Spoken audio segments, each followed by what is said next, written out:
The California Department of Justice is now launching a criminal investigation into Wells Fargo. Claims of fraud by Wells Fargo are now going national. Bankers opening up millions of fake accounts. Wells Fargo is paying up. The Wells Fargo banking scandal erupted nationally in 2016.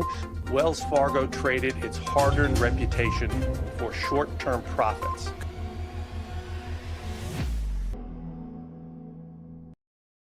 In the year 1852, Henry Wells and William G. Fargo joined together to launch the now famous Wells Fargo Bank. In 1849, when gold was discovered in California, there was a spike in cross-shipping of goods. This motivated the two men to join together with a group of investors and start Wells Fargo & Co. In its early days, Wells Fargo & Co. offered shipping services as well, with the goal of providing the fastest transportation services. They also operated as a bank by trading gold dust and loaning out money to help businesses grow in the Californian economy.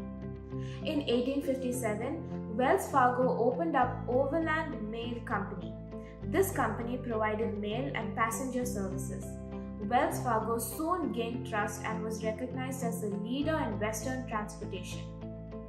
After merging with certain stagecoach companies, Wells Fargo connected 6,000 locations all over the United States by 1910. They honored their history by using the infamous red and yellow stagecoach as their logo.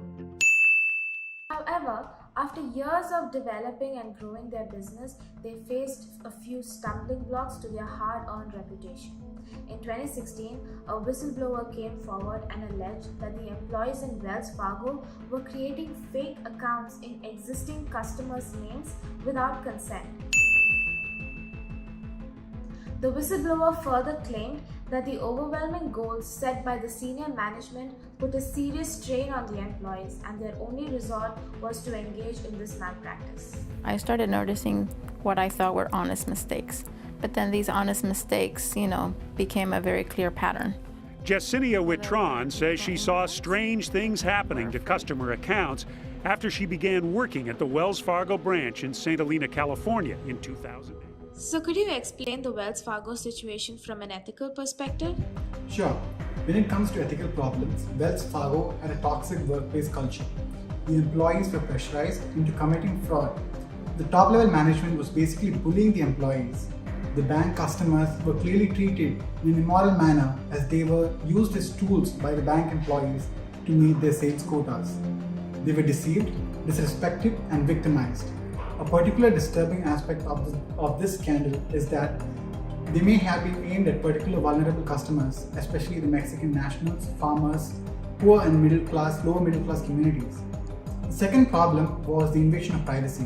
When customers provide information to the bank, they have a reasonable expectation of privacy and the confidential information provided to the bank only for bank uses. But the bank employees accessing these information and using these information for fraudulent purposes was a clear invasion of privacy. These two were the major ethical problems that took place in the Wells Fargo scandal. Nowadays, businesses prioritize sustainability and being responsible. Even if this results in higher expenses, the long-term benefits are fruitful. On the local, national, and global, companies are increasingly focusing on social responsibility. Whether it's advocating women's rights, safeguarding the environment, or working to eradicate poverty. From a business standpoint, a social responsible business presents a more appealing image to both consumers and stockholders and helps increase revenue generation. But from a moral standpoint, being socially responsible helps to build trust between the bank and its clients. This bond of trust makes the business sustainable and allows for long-term operations. People expect more from financial sector in a world where business scandals seems to hit the news every week. Many successful companies in the 21st century are concerned with social effect and being beneficial influence in society. This is important because, unlike other industries, the financial industry in particular rely on the bond of trust with the customers. Once a scandal comes to light, the customers lose their sense of security and trust. This easily contributes to the downfall of any financial institution. In light of being a responsible business, could you explain how Wells Fargo was irresponsible in their scandal? Well, to give a summary, Wells Fargo's management team set impractical goals for their employees to attain. These employees were afraid of the possibility of being terminated if they didn't meet the set goals. So they had no other choice but to illegally create fake accounts. This gave the impression that the bank's sales were higher than it actually was. This is morally wrong because, well, it's a lie. The bank was lying to everyone about their sales and overall financial statements. This in itself tarnishes the bank's reputation, and the trust between the banker and its client is broken. It is very important to maintain integrity and honesty, especially in the financial industry. Measures cross-selling by the number of different accounts a customer has with Wells. Other big banks average fewer than 3 accounts per customer, but you set the target at 8 accounts. Every customer of Wells should have 8 accounts with the bank. The creation of all these fake accounts drove up the share price of the Wells Fargo in the stock market. Do you know what happens when an organization in the financial industry is exposed for fraud? The share price plummets, and it causes a ripple effect on the share prices of other financial institutions as well. In 2016, the bank's share price fell by more than 12%. These price drops caused huge losses for investors, and in that sense, we can say that the bank seemed to be negligent of its investors and clients. They truly seem irresponsible because of how the employees were treated and how these employees in turn treated clients. The bank was busy chasing high profit figures and forgot to prioritize the actual humans involved in the business. While this scam was going on, you personally held an average of 6.75 million shares of Wells stock. The share price during this time period went up by about $30, which comes out to more than $200 million in gains, all for you personally. So could you elaborate on the different stakeholders that were affected during the Wells Fargo scandal? So first of all, Wells Fargo failed to remain honest with its stakeholders by not communicating the situation when it first occurred. And the stakeholders include employees, customers, investors, and senior management. So talking from a point of employees, in order to achieve the sales target and thus earn additional compensations, employees without the consent of the customers use their information to open additional checking and credit card accounts.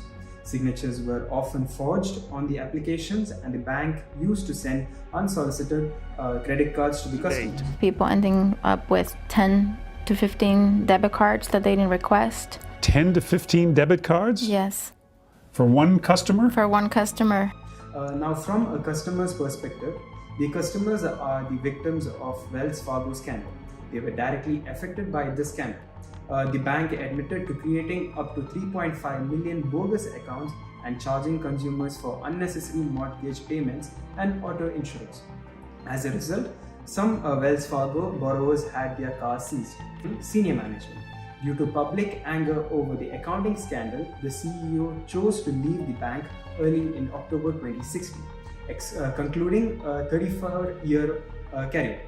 The executives involved in the scandal did not have much luck as well. In 2017, the board took back early bonuses from executive leadership. In July 2017, the new head of the CBD removed 70 senior manager positions who dealt with the aftermath from the scandal.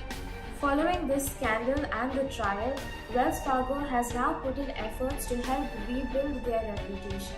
They formed their corporate social responsibility policy, which is now mentioned on their website. CSR equates sustainability. So what did Wells Fargo do to compensate for the ones affected by this mess? An initial combined fine of $185 million was levied by the oversight bodies against Wells Fargo. Employees faced retaliation for reporting the potential violations and were either demoted, resigned, or terminated. When her complaints to the branch manager were ignored, she went to Human Resources and to the bank's ethics department. Constantly email them back, this is happening, what did you find, what are we going to do? Eventually, as her complaints continued, she says the manager of the branch here in St. Helena came to her desk, told her she was fired, and escorted her out the door.